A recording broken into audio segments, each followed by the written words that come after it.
press the bell icon on the YouTube app and never miss another update.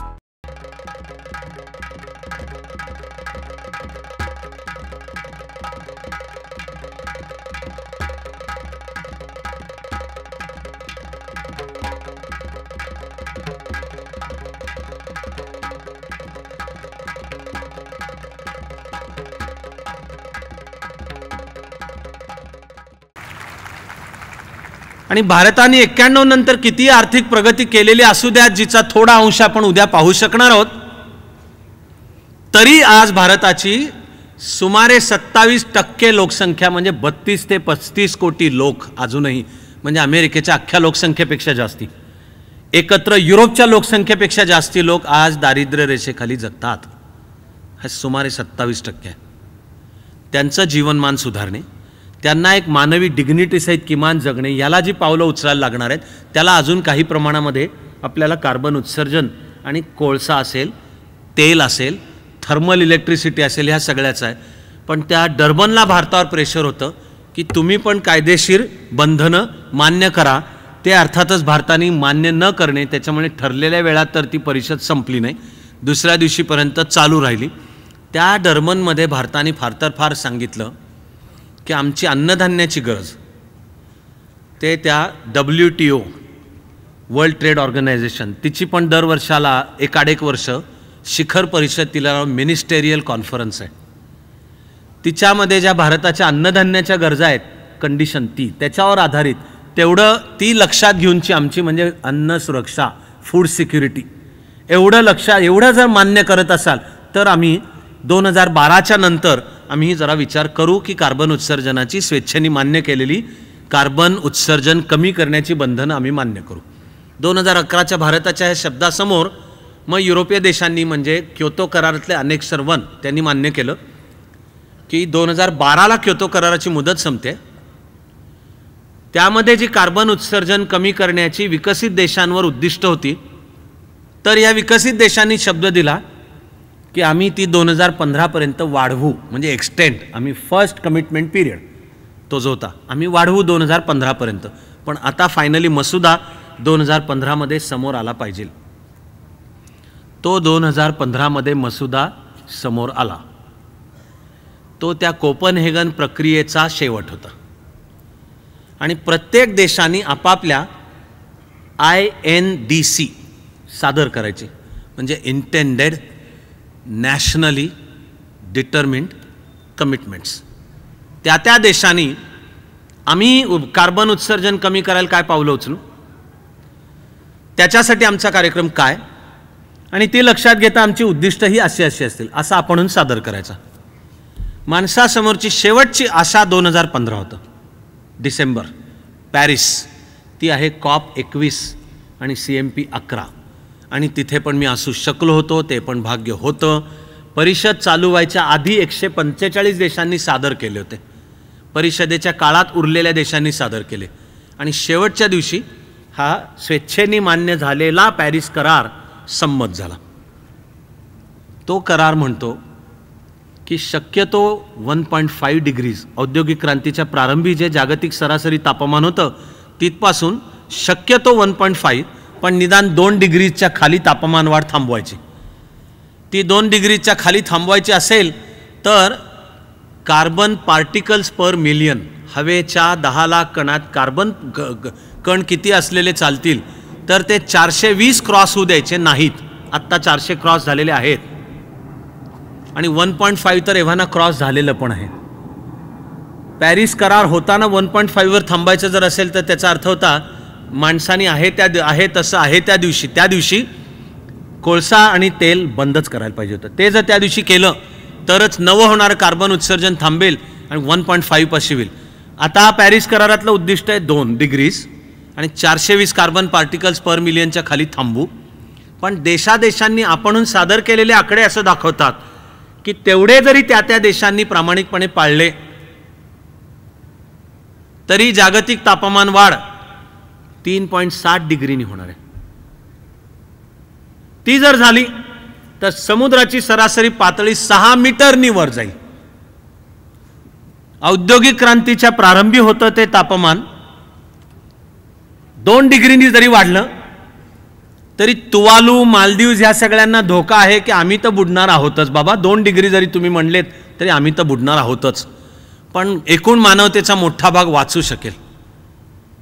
पण आता ज्या INDsला नाव आहे, आता तो झाला करार रितसर युनायटेड नेशन्सच्या कार्यपद्धतीनुसार 22 एप्रिल 2016ला न्यूयॉर्कच्या युनायटेड नेशन्सच्या मुख्यालयात देशादेशांनी उपस्थित राहून आपल्या सह्या केल्या, त्यात भारताने पण केलं. UNच्या कामकाजाचा संकेत की एखादा जागतिक करार हा आता जगाच्या पातळीवर मान्य झाला असं केव्हा समजायचं, तर त्याचे 2 निकष आहेत. एक म्हणजे 55% देशांनी त्या करारावर सही केलेली पाहिजे, आणि पर्यावरणापुरतं बोलायचं तर जे उद्दिष्ट आहे त्याच्या 55% पूर्तता होईल एवढ्या देशांनी जर सह्या केल्या तर तो करार मान्य होईल. तर 22 एप्रिल 2016ला भारताने पण अधिकृत औपचारिकरित्या सही केली. त्या क्षणाला हे 55%चे दोन्ही निकषांची पूर्तता झाली आणि तो पॅरिस करार आता जगासाठी लागू तर झालेला आहे, पण अर्थातच आजच्या तारखेला तिच्यासमोर एक प्रचंड प्रश्नचिन्ह डोनाल्ड ट्रम्प यांचं अध्यक्ष असणं आणि आता ते पर्यावरणविषयक काय धोरणं स्वीकारतात याच्यावरनं सुद्धा ठरेल. पण आहे ते जगासमोरचं संकट मोठं आहे आणि माणूस त्यावर माणसाच्या प्रयत्नातनं मात करू शकतो का, तर निश्चितपणे विज्ञान, तंत्रज्ञान, कायदा आणि सर्व माणसं मिळून काही समान मान्य करून जर वाटचाल करतील तर माणूस त्याच्यावर मात करू शकतो. चीननी सुद्धा असाच महत्त्वाकांक्षी कार्यक्रम सादर केलेला आहे. चीन आपल्या कार्यक्रमात सांगतं की आमचं कार्बन उत्सर्जन 2030 पर्यंत अजून वाढत राहील, पण ते चरमसीमेला जाईल 2030, आणि आमचा जगाला शब्द आहे की त्याच्यानंतर ते खाली येणं चालू होईल. भारताने असा काही आमचं कार्बन उत्सर्जन पीक चरमसीमेला केव्हा जाईल असा काही शब्द दिलाच नाही आहे. पण भारताने जगाला विचारपूर्वक शब्द दिला आहे की कोणत्याही परिस्थितीत आमचं कार्बन उत्सर्जन ही जी जगन्मान्य सरासरी आहे 4 पॉइंट काही टन पर पर्सन पर इयर, तर आमचं कार्बन उत्सर्जन त्याच्या खालीच राहील असा भारताने जगाला शब्दसुद्धा दिला आहे. त्याच्यात भारत म्हणतं की कार्बन उत्सर्जन काहीसं वाढत जरी गेलं तरी ते सुमारे 2032 सालापर्यंत वाढत जाईल, पण त्याच्यापुढे आपण जी वीज निर्माण करू त्याच्यातले सुद्धा 50% वीज कोळसा किंवा तेल नसेल, खाली आणलेलं असेल, आणि ऊर्जेचे पर्यायी स्रोत कदाचित अणू, पण त्यापेक्षा म्हणजे सौर, वात किंवा जैविक म्हणजे बायो असं एनर्जी मॅनेजमेंट ऊर्जेचं करून लोकसंख्या वाढणार आहे, तिची वाढती गरज पण भागू, तरीसुद्धा आमचं कार्बन उत्सर्जन आम्ही कमी करू. यामध्ये भारत देश आजच्या तारखेला तरी नुसताच पाय घसटत फरफटत जाणारा किंवा पर्यावरणाच्या लॉबीला विरोध करणारा किंवा लाजेकाजेस्तव काहीतरी सही करणारा असा नाही आहे. आता पर्यावरणाच्या चळवळीला भारत देश नेतृत्व देऊ शकेल असा प्रथम भारत स्वतःचाही कार्यक्रम आखतो आणि आता तो जगाला सांगतो. पॅरिसचा करार होण्यामध्ये भारताचा फार मोठा वाटा आहे असं ओबामाच बोलला त्यावेळेला, होताच पॅरिसला स्वतः, आणि पॅरिसचा करार होऊ शकला कारण की त्याच्यामध्ये भारताचा मोठा वाटा आहे. तेव्हा भारताने स्वतःचं हे आधी नाव INDC पॅरिस करारात मान्यता झाल्यावर आता त्याला शब्द वापरला जातो NDC नॅशनली डिटर्मिन्ड कमिटमेंट्स हे दिले. त्यामध्ये भारताने कर्कवृत्त आणि मकरवृत्त ह्याच्यामध्ये असलेले 122 देश की ज्यांच्यावर सूर्यप्रकाश खूप पडतो त्यांना सगळ्यांना एकत्र आणणारी एक जागतिक संघटना भारताने पुढाकार घेऊन स्थापन केली.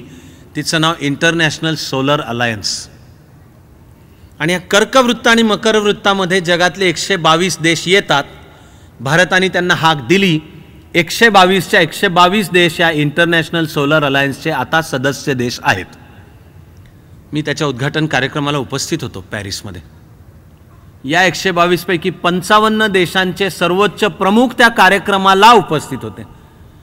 त्याला फंडिंग भारताचं असणार आहे, त्याचं हेडक्वार्टर असणार आहे गुडगावमध्ये, आणि जगाला आता बरोबर चला सांगताना भारताने पण एक जबरदस्त महत्त्वाकांक्षी कार्यक्रम जगासमोर ठेवला.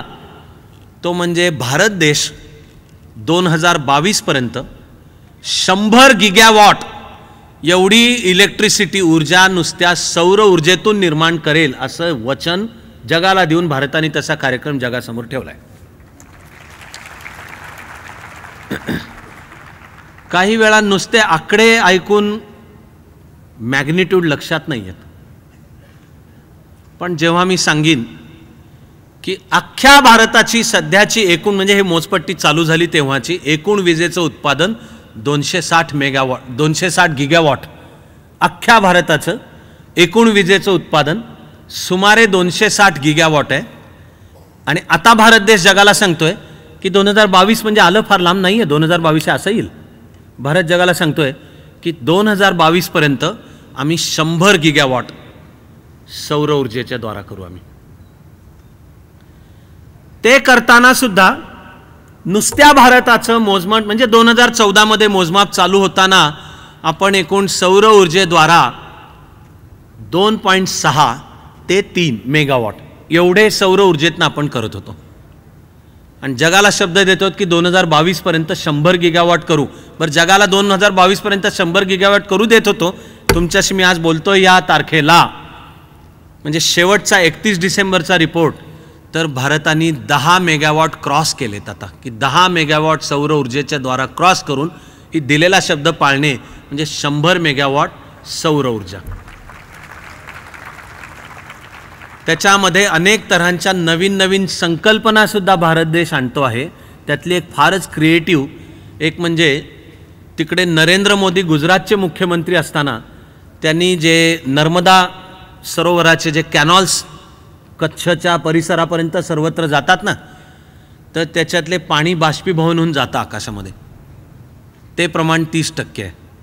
ते थांबवायला काय करावं, तर नरेंद्र मोदी मुख्यमंत्री होते त्यावेळेला त्यांच्या सरकारने केलेला उपाय आहे, सर्व कॅनॉलवर सोलर पॅनल्स टाकली, झाकले, कॅनॉल झाकले पण त्याच्यावर सोलर पॅनल्स टाकली, म्हणजे पडणाऱ्या त्या सूर्यप्रकाशातनं पण ऊर्जेची निर्मिती होईल. आणि मग आता आखण्यात आलेला आहे गुजरात सकट संपूर्ण देशाच्या पातळीला कार्यक्रम, तिचं नाव सौर शेती. म्हणजे जी पडीक जमीन आहे त्या पडीक जमिनीवर एरवी शेतकरी जसा तुझ्या शेतामध्ये बी पेर, पीक घे, त्याचा फायदा तुला आहे, आणि काही विशिष्ट पिकं असतील तर सरकार तुझं पीक सरकार घेईल, त्याबद्दल सरकार तुला भाव देईल. हे जसं शेतीतल्या पिकाबद्दल आहे तसं आता संपूर्ण भारत देशातली बंजर म्हणजे पडीक जमीन की जिच्यात नाही काही उगवू शकत किंवा असलं तर फलोद्यानच्या काही स्पीसीज असतात, डाळिंब आहे, पेरू आहे, आंबा आहे, टफ आहे, काजू आहे, तशी आता ही सौर शेतीची कल्पना म्हणजे मैलोगंटी जर पडीक जमीन असेल तर तिच्यावर लावलेले सोलर पॅनल, झाडं लावतात तसे सोलर पॅनल मालकी शेतकऱ्याची, त्यावर पडणारा सूर्यप्रकाश, त्यातनं येणारी वीज मालकी शेतकऱ्याची, सरकार घेईल ही हमी आहे. शेतीला जसा हमीभाव असतो तसा त्याच्यात येणाऱ्या सौर ऊर्जेला दिलेला हमीभाव आणि फायदा त्याचा शेतकऱ्याला, अशी विलक्षण अत्यंत कल्पक आणि क्रिएटिव्ह असलेली ही गोष्ट. तर ह्या सगळ्या केवळ असं काही सरकारी पातळीलाच केलं जातंय आणि केलं जावं ते केवळ सरकारी म्हणजे मॅक्रो पातळीलाच केलं जावं असंही आपण समजण्याचं कारण नाही आहे. एकेका माणसाने त्याच्या जीवनाच्या पातळीला मला हे एवढं करता येतं असं जरी केलं. बांगलादेश समोर संकट वाढलेलं आहे की पाण्याची पातळी जर वाढली तर 2/3 बांगलादेश जाणार आहे पाण्याखाली. हिमालयातलं बर्फ वितळून नद्यांना पूर, तर गेल्या 5 पैकी 4 वर्ष पाकिस्तानमधल्या सिंधू नदीला प्रचंड मोठे पूर आहेत. आणि हा बलुचिस्तान पाकिस्तानचा 2/3 भाग आहे, तो जो बाजूला सोडला तो मुख्यतः वाळवंट आहे. तर हा जो सिंधू नदीचा पाकिस्तानचा निमुळता पट्टा आहे तो अशा वेळा आहेत गेल्या 4ही वर्षात की 2/3 जमीनच पाण्याखाली आहे, म्हणजे पुराचं पाणी, आणि पिकांची नासाडी आहे सगळ्याची. तर साधा ऐकताना तुम्ही कल्पना करून पहा की आज अजून कशात काही नाही तर भारतामध्ये बेकायदेशीररित्या घुसलेले बांगलादेशी 2 कोटीपेक्षा जास्त आहेत. त्याचा तणाव पण आहे, त्यातनं संभाव्य हिंदू मुस्लिम तणाव पण आहेत, त्याच्यात काहीतरी त्यातले मुठभर दहशतवाद्यांना पण मदत करतात, हा पण तणाव आहे. आता तर तुम्ही डोळ्यासमोर आणा की जर पर्यावरणाचं हे संकट आणि जायला लागलं बांगलादेश 2/3 पाण्याखाली आणि पाकिस्तानमध्ये सततच्या आधी पूर आणि नंतर सिंधू नदी कोरडी पडणे, कुठे जाणार आहेत ते? कोट्यवधी लोक दोन्ही बाजूला 15 ते 20 कोटी कुठे जाणार? त्यांना जायला दुसरी जागाच नाही आहे. बांगलादेशात तर सगळ्या बाजूनी भारत देशच आहे. आज नुसतं त्या आसाम समोरचं संकट आहे की वेळेत शहाणा नाही झाला तर आसामच घुसखोर बांगलादेशांची तिथे बहुसंख्या होईल आणि बघता बघता जे आज काश्मीरमधली स्थिती व्हॅलीतली आहे ती स्थिती उद्या आसाममध्ये होऊ शकेल. हे अजून पर्यावरणाचं कशात काही नाही. तर बंगालचं बोललं जातं की पश्चिम बंगालमध्ये बेकायदेशीर घुसखोर बांगलादेशी एवढे आहेत की अनेक ठिकाणी लोकसंख्येचा समतोलच बदललेला. बंगालचे अनेक मतदारसंघ हे आता घुसखोर बांगलादेशींचे बहुसंख्य मतदारसंघ झालेत. आणि पाकिस्तान तो काय तिकडे अफगाणिस्तानच्या बाजूला थोडंच आहे, त्याला जायला जागाच नाही आहे. कुठं जायला? बलुचिस्तान सगळं वाळवंट आहे, जायला लागले तर ते हिंदूकुश पर्वताचे, त्यांना जागाच नाही आहे दुसरी.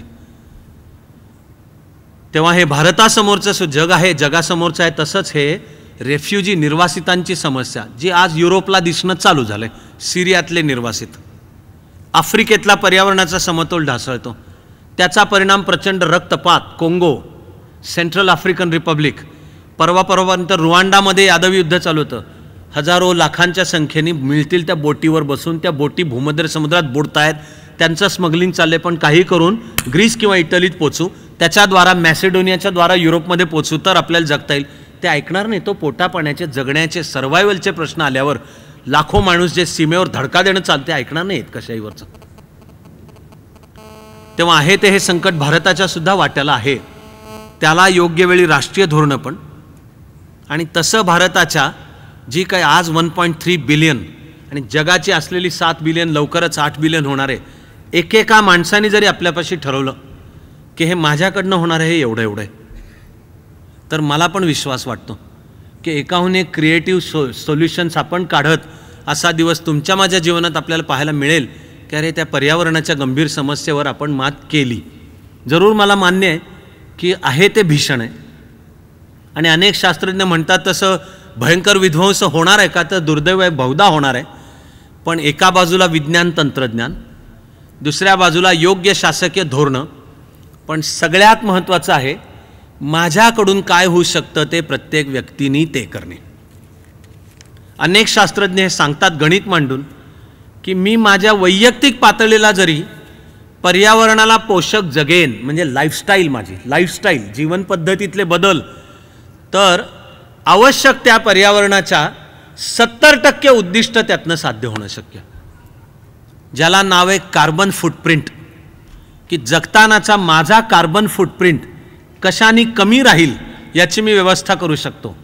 तर एक बांगलादेशमधला सामान्य नागरिक, त्याचं महम्मद काहीतरी नाव आहे, त्यांनी त्याच्या डोक्यातनं एक कल्पना काढली की वेळोवेळी हा जो त्रिभुज प्रदेश आहे सगळा पाण्याने भरतो, तर यांनी पाण्यावर तरंगणारी सोलर पॅनेल्स, ती तराफा जोडतात तसे एकमेकांना जोडून त्याच्यावर चालणारी बाजारपेठ असेल, नाव असेल, अशी सगळी करून त्यांनी ते एक छोटा प्रयत्न, पण तो सगळ्यांच्या समोर तो एक आदर्श प्रयत्न आहे. आपला काश्मीर, भारतातल्या काश्मीरमधला एक नागरिक आहे, काश्मीर व्हॅलीतलाच आहे, त्यांनी बर्फाच्या दिवसांमध्ये असा खड्डा खणून तिकडं सगळं बर्फ साठवायचं आणि त्याला झाकून ठेवायचं की पुढे तो बर्फ जेव्हा उतरतो आणि वाहून जातो तरी त्यातला राहील, नंतर ते पाणी मग शुद्धीकरण करून वापरता सुद्धा येईल. असं त्यांनी त्याच्या पातळीला असा प्रयोग यशस्वी करून दाखवलाय. असे आपण सगळे म्हणून ज्या दिवशी मान्य करू की ती जगासमोरची समस्या आहे आणि एक माणूस म्हणून मी माझ्या परीने मी हे करू शकतो, मी सायकल चालवू शकतो, मी जमेल तिथे चालत जाऊ शकतो.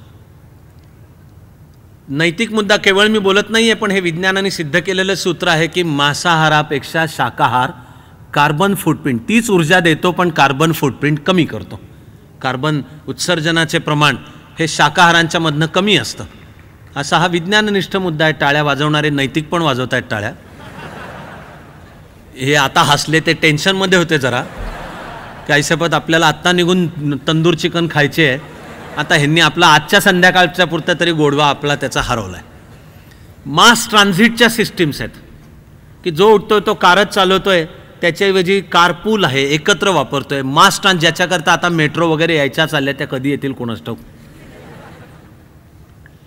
पण असं मिळून प्रत्येक माणसाने जर आपापली जबाबदारी पाळली तर ती वैयक्तिक पातळीला ती जबाबदारी, आणि मग त्याच्याच बरोबरीने सरकारची धोरणं आंतरराष्ट्रीय पातळीला असलेलं सहकार्य ट्रम्प और नो ट्रम्प, माणूस टिकेल आणि माणूस जिंकेल, त्या माणसाच्या जिंकण्यामध्ये आपला सगळ्यांचा पण वाटा आहे. मी तुम्हाला खरंच मनापासून सांगतोय की एक माझ्या परीने जमणारं काम, ते फार जमतं असा माझा दावा नाही आहे, हे एवढंसं जमणारं, त्याला अभ्यासाची जोड आणि अभ्यासाला कामाची जोड, त्या सगळ्यामधनं काही वेळा जे दिसतं समोर की अरे एक भीषण भवितव्य वाढून ठेवलेलं तर दिसतंय बाबा. धरती मातेला आलाय ताप आणि आता ती धरती माता त्या तापामध्ये बरळायला लागली आहे. तिची म्हणून स्वतःची जी क्षमता आहे की बाबांनो तिच्या लेकरांना सांभाळण्यासाठी ती घेते कार्बन डायऑक्साईड आणि ऑक्सिजन देते, पण आता त्या लेकरांनीच केलेली नासाडी तिच्या क्षमतेच्या पलीकडची चाललेली आहे की ह्या कार्बन डायऑक्साईडवर प्रक्रिया करून बाबांनो मी तुम्हीच जगा, तुमच्याच करता. मग निसर्गाचा आणि धरती मातेचं मग ती उग्र पण माता आहे, ती कोपली ती तर तुमचं माझं सगळ्यांचंच वाटोळं आहे. मी अनेकदा खरंच झोपताना प्रार्थना करत झोपत असतो स्वतःशी की एक म्हणजे आम्हाला ह्यातनं रस्ता पण दिसू दे, दिसणारा रस्ता चालण्याच्या आमच्या पावलांमध्ये ताकद पण येऊ दे, पण की धरती माते बाबा क्षमा कर तुझ्या लेकरांना आणि आम्हाला आमचं काम करू द्यात. तर आज थांबताना तीच प्रार्थना आपणही सगळे मनापासून करू आणि नव्या वैभवाच्या वाटचालीकडे आपल्या परीने जमणारं काम करू.